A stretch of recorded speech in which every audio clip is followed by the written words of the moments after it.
विष्णुपुरे। तो आज ऐसे टॉपिक पे बात करेंगे, कभी अपना गाड़ी का पेपर नहीं रहता है, इंश्योरेंस नहीं रहता है, पीयूसी नहीं रहता है, उसके लिए अपने को बहुत तकलीफ का सामना करना पड़ता है। कई बार वाहतुक पुलिस अपने को रुकाता है, उनका काम है वो रुकाएंगे। लेकिन अपने साथ ऐसे व्यक्ति हैं, उनसे मिलाएंगे हम लोग। भोला कुमार जी समाज सेवक है, खारगर के रहने वाले हैं। तो ये कुछ दिन पहले वडाला आरटीओ में गए, तो उनके साथ क्या क्या हुआ, उधर क्या क्या दिक्कतों का सामना करना पड़ा है, आइए उनसे सुनते, उनके जुबानी सुनते। सर, सबसे पहले हमारे चैनल में आपका स्वागत है।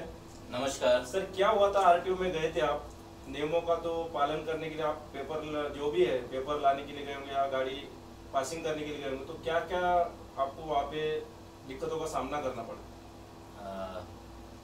सबसे पहले मैं बताना चाहूँ, मेरे पास एक टू व्हीलर है। सो टू व्हीलर मेरा MH03 का रजिस्ट्रेशन है, क्योंकि मैं पहले घाटकोपर में रहता था। और ये जो टू व्हीलर है मेरा 2008 का मेरी माँ ने मुझे गिफ्ट किया था। तो लगभग 15 साल होने के बाद उसका जो फिटनेस सर्टिफिकेट यानी ग्रीन टैक्स सर्टिफिकेट लेना पड़ता है। तो 15 साल होने के बाद जब मुझे फिटनेस सर्टिफिकेट निकालना पड़ा, तो डेफिनेटली MH03 होने की वजह से मुझे वडाला आरटीओ जाना ही पड़ेगा। मैं गया वहाँ पे जाने के बाद एक तो कोई नाम पत्रिका नहीं है कि कहाँ पे जाना है, क्या करना है, कोई इंक्वायरी काउंटर नहीं है। क्योंकि काफ़ी अरसों बाद जब मैंने गाड़ी लिया तो उसके बाद मतलब लगभग मोटा मोटी में कम से कम 15 साल बाद मैं गया। क्योंकि आरटीओ एक ऐसी जगह है वहाँ पे रोज नहीं जाता है, जब आपको काम होता तो जाता है। तो वहाँ पे कोई दिशा निर्देश नहीं है कि आपको क्या काम करना है क्या नहीं करना है। तो मुझे कुछ समझ में नहीं आया। और नीचे इतने सारे एजेंट बैठे हुए, इतने सारे एजेंट बैठे कि पूछो मत। वो पूछते आपको क्या करना है, आपको क्या करना है। ऐसी किसी एक एजेंट से मेरा संपर्क हुआ। मैंने बोला कि भाई मेरे को ऐसा ऐसा ग्रीन सर्टिफिकेट निकालना है। तो उन्होंने बोला कि ठीक है करके। तो उन्होंने कुछ XYZ चार्जेस बोला मुझे। तो मैंने बोला थोड़ा कुछ रीजनेबल कर दो। मैं बोला कि नहीं वो तो नहीं हो पाएगा सर, हम लोग को भी खर्चा है ये वो करके। फिर थोड़ा मशक्कत करने के बाद, यहाँ वहाँ करने के बाद मैंने पूछा कि कहाँ है इनका ऑफिस, अगर विदाउट एजेंट आप काम कर सकते। तो बोले सेकेंड फ्लोर पे है, आपका मोबाइल भी रजिस्टर करना पड़ता है आपके आरसी बुक के साथ में, क्योंकि OTP जनरेट हो रहा है। क्योंकि मैं समझता हूँ इस तंत्र ज्ञान की दुनिया में अब गवर्नमेंट और गवर्नमेंट के डिवीजन में अपडेट हो रहा है। तो उसके हिसाब से मैं सेकेंड फ्लोर पे गया। कुछ रूम नंबर है, कुछ 206 कुछ उन्होंने बताया। तो मैं जब पहुंचा तो डोर लॉक था। तो वहाँ पे कुछ लोग 3-4 लोग खड़े थे। तो बातचीत में पता चला कि वो जो 3-4 लोग थे, किसी का चौथा विजिट है, किसी का 5वां विजिट है। एक लड़का तो इतना फ्रस्ट्रेट हो गया था, बोल रहा था कि मेरा सब कुछ डॉक्यूमेंट पूरा होने के बाद भी काम नहीं हो रहा है। तो मैं बोला वो सब तो ठीक है, दरवाजा क्यों बंद है? तो बता रहे कि लंच टाइम है। मैंने बोला कोई बात नहीं, 10-15 मिनट रुकने में लंच टाइम खत्म हुआ। अंदर गए तो MH03 का ऐसा स्टिकर लगा था। तो मैं वहाँ पे खड़ा हो गया, विंडो पे कोई लेडी कोई भी नहीं था। फिर एक लेडी आई कुछ बोर वगैरह खाते हुए। तो मैंने उसको अपना विषय बताया। तो उन्होंने बोला कि ऑनलाइन पेमेंट करना है। देखिए मैं वडाला आरटीओ पहली बार गया, ऑनलाइन पेमेंट करना, आपका वेबसाइट क्या है, कुछ तो इन्फॉर्मेशन होना चाहिए ना।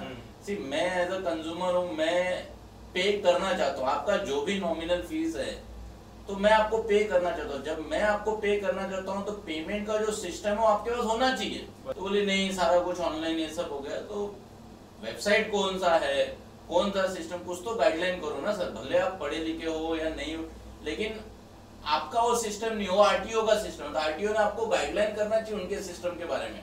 बाद में उनका दूसरा एक ऑफिसर को मैंने रिक्वेस्ट किया, उन्होंने बोला एक वेबसाइट दिया, वेबसाइट में बताया। तो उन्होंने मेरा सिस्टम में भी कुछ आरसी बुक देखा, तो सिस्टम में भी चेक किया, बोला कि आपका मोबाइल नंबर रजिस्टर्ड नहीं। मैंने बोला कर दो। तो फटाफट उन्होंने मेरा मोबाइल नंबर उनके सिस्टम किया, जो हार्डली 2 से 5 मिनट में काम हो गया।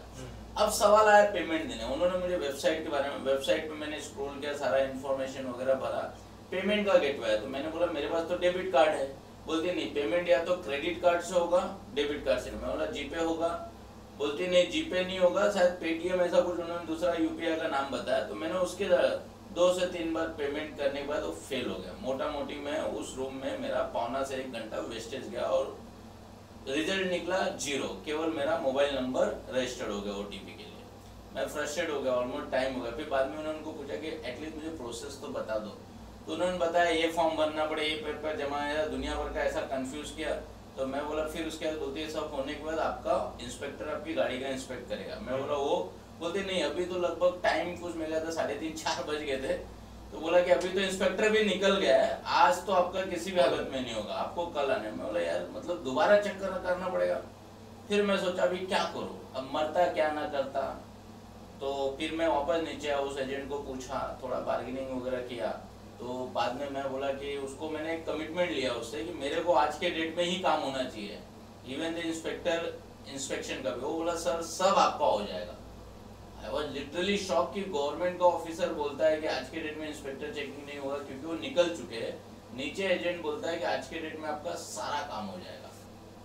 जैसे कि आपने फेसबुक लाइव भी किया था, वो वीडियो में आपने बोला कि नियम के अनुसार मैं पैसा भरने के बाद भी मुझे कुछ एक्स्ट्रा पैसे देना पड़े, तो कौन मांगा और कितना पैसा देना पड़ा? नहीं, क्या हुआ कि मैं वही आपको बताने की कोशिश कर रहा हूँ कि जब वहाँ पे मैं जब एजेंट को पूछा तो एजेंट ने बोला आज के डेट में आपका काम हो जाएगा। मैं सरप्राइज हो गया कि ऊपर ऑफिसर ने बोला आज के डेट में इम्पॉसिबल है, नीचे एजेंट बोलता है कि आज के डेट में हो जाएगा। थोड़ा बार्गेनिंग किया, उसने बोला जो भी गवर्नमेंट का फीस आएगा उसके ऊपर 2 से 2500 रुपए के आसपास उसने मुझे एक्स्ट्रा मांगा। और थोड़ा बार्गेनिंग किया था, 100-200 रुपए शायद उसने काम नहीं, मतलब 100-200 रुपए कम किया। बट मेरे पास वो एक्स्ट्रा 2500 रुपए थे, इसलिए मैं दे रहा हूँ। मतलब हम मिडिल क्लास में था, मिडिल क्लास फैमिली आज एक दिन में 500 से 1500 रुपए कमाता है। अगर किसी सरकारी कामकाज के लिए उस सरकारी दफ्तर के चक्कर लगाता है तो डेफिनेटली उस दिन उसका लीव लगता है, छुट्टी लेना पड़ता है। तो उसका पगार जो है 500 से 1500 रुपए का नुकसान तो होता ही है, साथ में उसको काम भी नहीं होता है।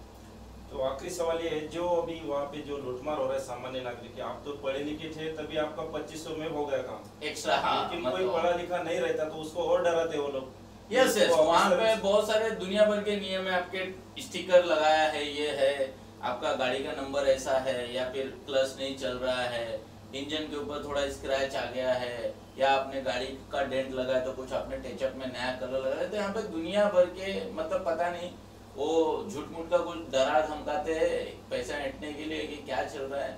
मतलब ये काफी खेदजनक विषय। उधर जो गाड़ी इंश्योरेंस में जाती है, चेकिंग में जाती है, ऑफिसर से ज्यादा तो एजेंट के पास ही वो पूरा पेपर रहता है। यस, तो दैट इज वेरी क्या इंपॉर्टेंट। कहना चाहोगे? यार मैं वही समझ नहीं पा रहा हूँ कि जो आरटीओ है, आरटीओ के जो पेरोल एम्प्लॉयज है, मतलब जो सरकारी कर्मचारी है, वो आपको कोई गाइडलाइन नहीं दे रहे हैं, वो आपको कोई सपोर्ट नहीं दे रहे। आप फ्रस्ट्रेट होकर एजेंट के पास जाते हो, एजेंट आपको बैठे बैठा ईच एंड एवरीथिंग करके दे रहा है। ऐसा लगता है कि ऑफिसर से ज्यादा नॉलेजेबल वो एजेंट है, वो मुझे समझ में नहीं है। तो जैसे कि आपने देखा है वडाल आर्ट का, इन्होंने सब बताया इनके साथ जो भी घटना हुई है, लेकिन वहाँ पे बहुत सारे फ्रॉड चलते हैं। लेकिन जो 2 व्हीलर 4 व्हीलर जो टैक्सी ड्राइवर है वो पासिंग के लिए जाते हैं, रेडियम ज्यादा से ज्यादा 300 या 400 रुपए का रहता है, लेकिन उसका चार्ज लोग 1500-1600 रुपए लेते हैं। और हम 3M का ओरिजिनल लगा के भी जाए तभी वो आरटीओ खुद निकालता है कि ये नहीं चलेगा, ये हमारे आदमी से लगवाना है। तो मजबूरी के कारण वो लगाना पड़ता है, पैसा नहीं रहेगा, टैक्सी वाले के पास इतना पैसा नहीं है। और आरटीओ की तरफ से एक पट्टी आता है, नो हॉर्न, मतलब हॉर्न वाजू न का, वो पट्टी फ्री आती है, लेकिन ये लोग 30 रुपए, 40 रुपए, 50 रुपए तक उसका चार्ज लेते हैं। थोड़ा सा भी नंबर क्रैश रहेगा उसका भी पेंटर बाजू में रहता है, वो भी 50-100 रुपए उसमें ये करता है, चार्ज लगाता है। और उसके बाद टी परमिट का जो लोगो आता है वो भी थोड़ा ब्लर होगा, उसके बाद भी वो गाड़ी पासिंग नहीं करेगा। तो उसके बाजू में लोग रहते हैं रेडियम वाले, वो लगाना पड़ता है अपने को, जो जितना चार्ज करे वो देना ही पड़ता है, नहीं तो गाड़ी पासिंग नहीं होगा। तो बहुत सारे लोग दूर दूर से आते हैं, मजबूरी रहता है, देना ही पड़ता है पैसा। तो ये लूटमार कब रुकेगी?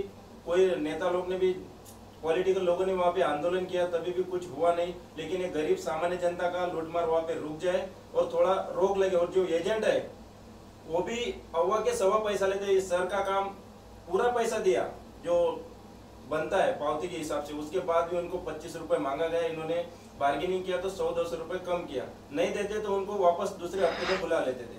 तो ये इनका भी कहना है, सारे ड्राइवरों का कहना है कि ये सब बंद हो जाए, हमारे लूटमार रुक जाए। धन्यवाद।